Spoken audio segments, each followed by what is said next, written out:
Serial tracking allows you to track individual products against a serial number. When you receive a purchase order that includes a serial tracked item, you will be prompted to indicate the serial numbers before being able to receive the purchase order. So here we have a purchase order for our deluxe peanuts, which is a serial tracked item. When we receipt it, it will indicate that the 5 products are serial tracked, and it will appear in red in the serial column.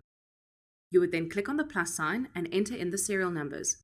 These can be added on separate lines or using a comma to separate the numbers. Then click on Add Serial. Once done, the number in the serial column will turn green and you will be able to go ahead and receipt the purchase order. If you create a supplier return, again, it will indicate that the serial numbers need to be entered by highlighting the text in red in the serial column.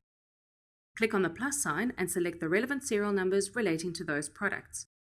You can either select the serial numbers individually, or you can use the Select Oldest option, and the system will automatically select the oldest serial numbers for that product. Once you have selected the relevant serial numbers, the number will turn green and you'll be able to complete the supplier return. Thanks for watching.